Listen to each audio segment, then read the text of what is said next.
koko M23 ntayibaho. Iki ni ikibazo cyatanguye kwibazwa n'abatari bake nyuma yaho umuvugizi wa guverinoma ya Repubulika ya Demokarasi ya Kongo ngo yaba arimo kwisuzuguza watangaje ko M23 itabaho.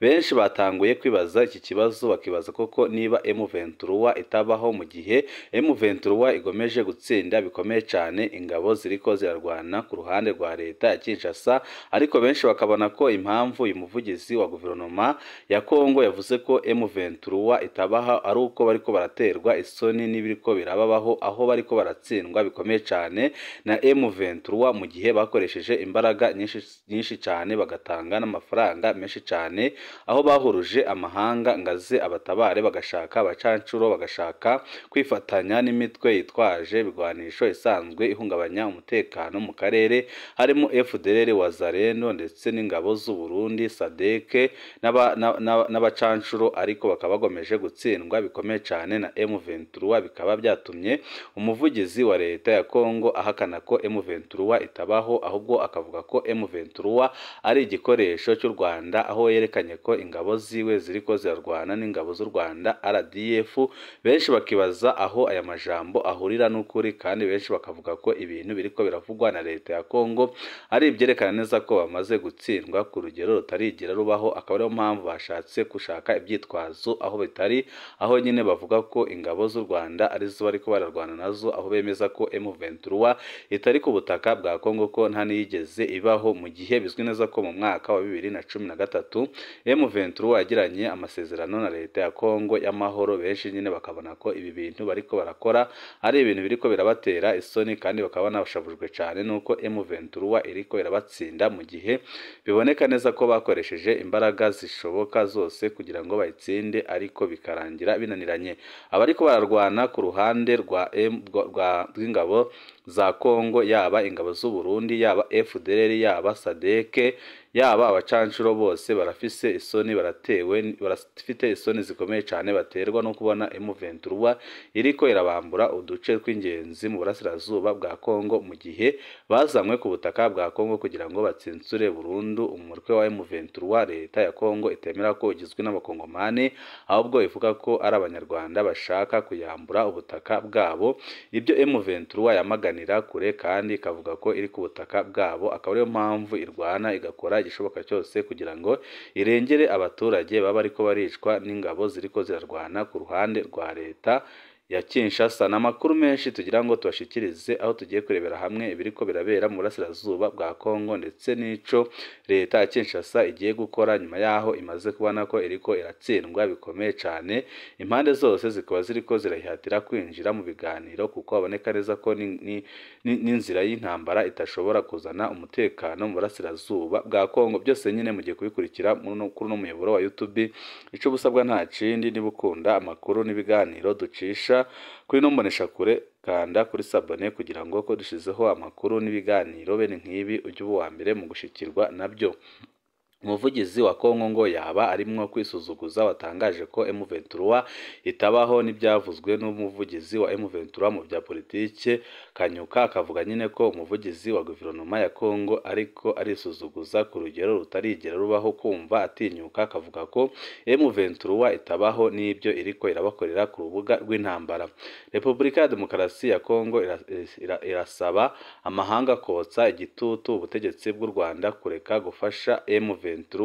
Leta ya Kongo iravuga ko igiye kotsa igitutu ndetse igasaba n'amahanga kotsa igitutu igihugu cy'u Rwanda, kuko leta ya Kongo iravuga ko igihugu cy'u Rwanda arico gifasha M23. Ibi bikaba biri gutuma nyine n'ingabo z'u Burundi ziriko zirifatanya n'interahamwe zasize zikuye u Rwanda, bakaba ariko barategura intambara ikomeye cyane, aho bari mu cibira bakaba bashaka gutera u Rwanda.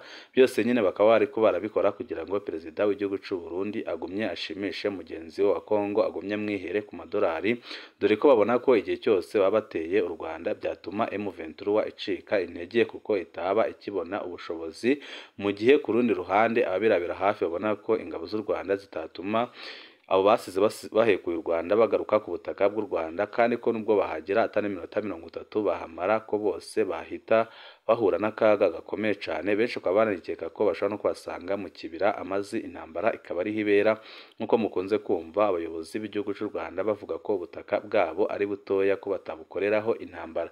Ibintu biriko biraba mu burasirazuba bwa Kongo birateye ubwoba kandi biranababaje, aho Repubulika ya Demokarasi ya Kongo irasaba amahanga kotsa igitutu ubutegetsi bw'u Rwanda kugira ngo buhagarike ubufasha bwose buha M23.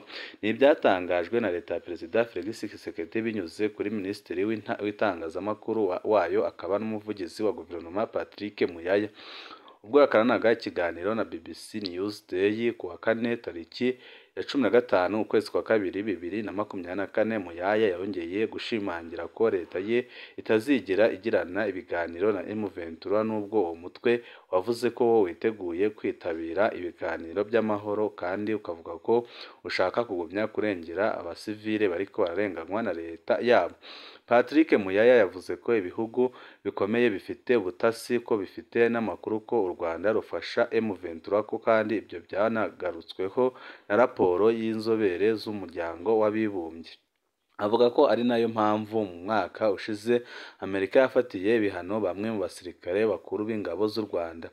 Gusa u Rwanda ruhakana gufasha M23 narwo rugashinja Repubulika ya Demokarasi ya Kongo ko gukorana bya hafi n'umutwe w'iterabwoba wa FDLR urimo abasize bakoze jenoside mu Rwanda. Kongo nayo ihakana yivuye inyuma, ariko bikaba bizwi ko abasize bahekuye u Rwanda bari mu mutwe wa FDLR bamaze kuvangwa n'ingabo za Kongo ndetse no mu gihugu cy'u Burundi bakaba bari kubikora gutyo, aho bariko baravanga ingabo z'u Burundi FDNB ndetse n'abasize bahekuye u Rwanda FDLR bakaba bariko barabaha imyimenyerezo ikomeye cyane mu ishamba rya Kibira kugira ngo bitegure gutera u Rwanda ibitaborohera na gatoya.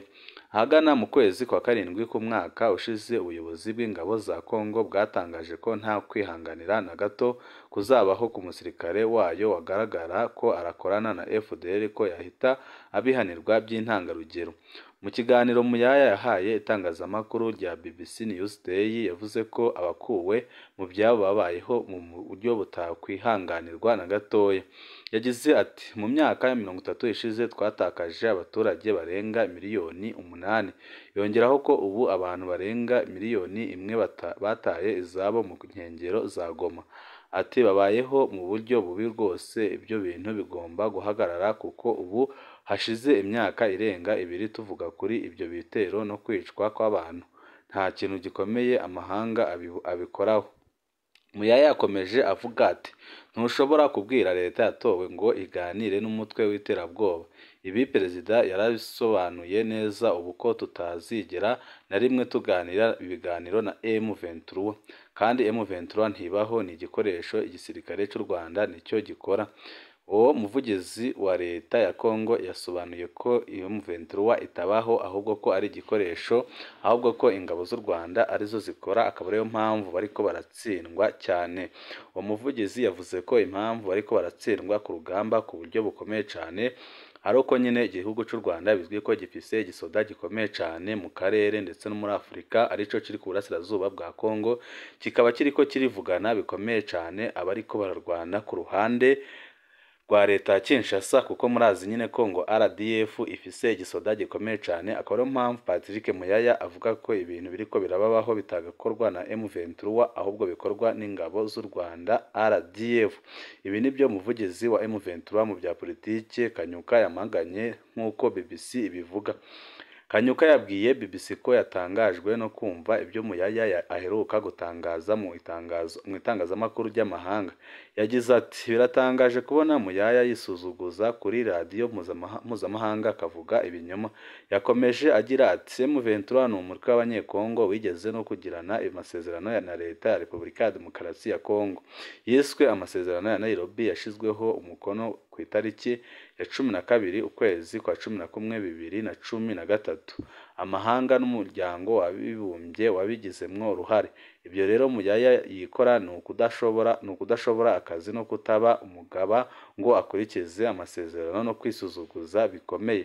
Imyaka irenga 2 hari imirwano ikomeye ishamiranije M23 n'ihuriro ry'ingabo zirwana ku ruhande rwa leta ya Kinshasa.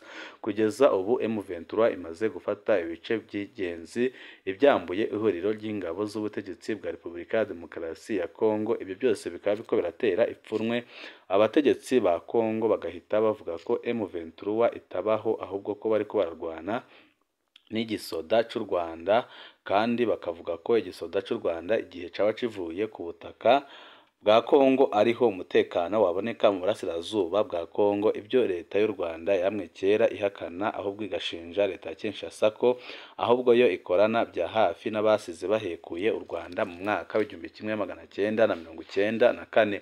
Umuvugizi w'igisirikare ca Uganda yakojeje isoni abarimo n'umuvugizi w'umutwe w'interahamwe wa FDLR umaze iminsi wibasira ingabo za Uganda UPDF, uvuga ko nyine ziri ku burasirazuba bwa Kongo aho ziri gufasha M23, ariko benshi bakabona ko abategetsi ndetse bariko bararwana ku ruhande rwa guverinoma ya Kongo batewe isoni n'ibiriko birababaho, kuko M23 iri kubica itababarira.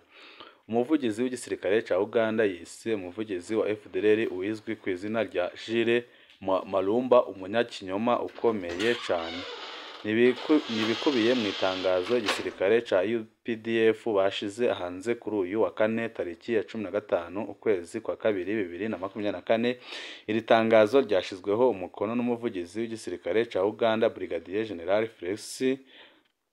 Nk'uko iryo tangazo ribivuga, ryamaganye inkuru iheruka gushirwa hanze n'umuvugizi wa FDL witwa Jules Mulumba usanzwe ari inshuti na Perezida Felix Tshisekedi, aho yatangaje ko ingabo za Uganda ko ziri muri Rushuru, yerekana n'amashusho y'ibibunda by'ingabo za UPDF bigaragaza ko biri mu bice byo muri teritwari ya Rushuru mu ntara ya Kivu y'Amajyaruguru.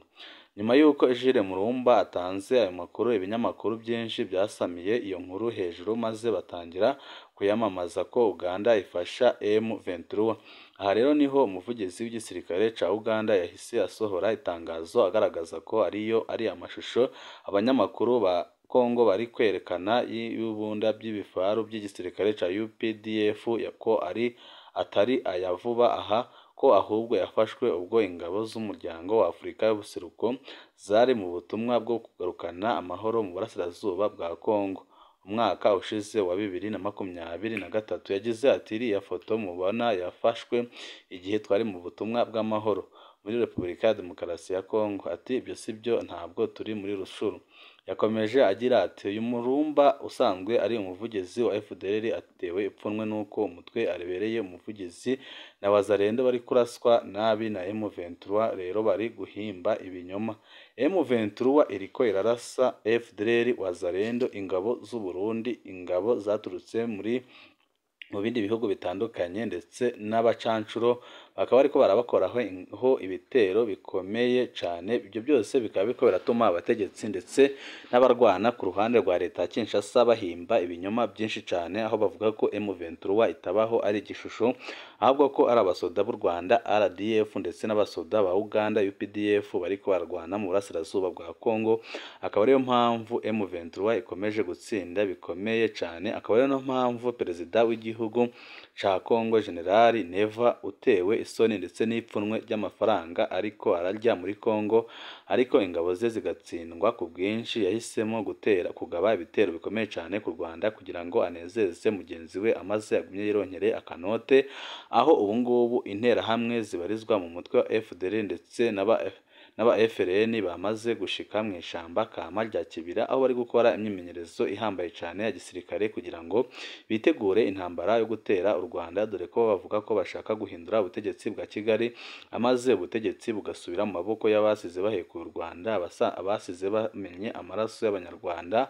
Ariko benshi bakavuga ko yaba FDL yaba FNL yaba abo bari gufatanya abasoda b'u Burundi, abasoda ba Kongo, bose nta na rimwe ingabo z'u Rwanda RDF zigera zibihanganira. Aho bagerageza hose kurenga imbibi z'u Rwanda bazahura n'akaga gakomeye cyane, kandi nta numwe uzasubira ku butaka bwiwe yavuyeho, ahubwo ko bose bazashirira aho bazabinjiriye, kandi ko RDF ingabo z'u Rwanda zitazigera zinemera ko bagera mu gihugu, ahubwo ko niba ari intambara bashaka RDF nayo izi kurwana intambara. Si ubwa mbere barwanye intambara, ariko ntibazayikorera ku butaka bw'u Rwanda, ahubwo bazabasanga ku butaka bwabo ku buryo ata n'umwe uzasigara kandi ko ata n'umwe uzasigara wo kubarira inkuru y'ibyamubayeho. Akaba ariyo mpamvu benshi mu Barundi bavuga ko Perezida Evariste Ndayishimiye atazi icyo ari gukina nacyo, kuko gukina na General Paul Kagame ni ugukina n'umuriro ukomeye cyane, kuko nta miyaga na mikeya azigera amugirira. Ni amakuru twebwe tuba turiko turatohoza mu masoko yacu ahambaye arimwo abegereye ubutegetsi bwa Perezida Evariste Ndayishimiye ndetse n'abagize inzego z'umutekano ndetse n'abamenyesha amakuru bagenzi bacu bari mu burasirazuba bwa Kongo, aho nyine tuyatohoza amaze tukabashikiriza umwanya n'umwanya. Ibihe byiza nibyo ndabipfurije.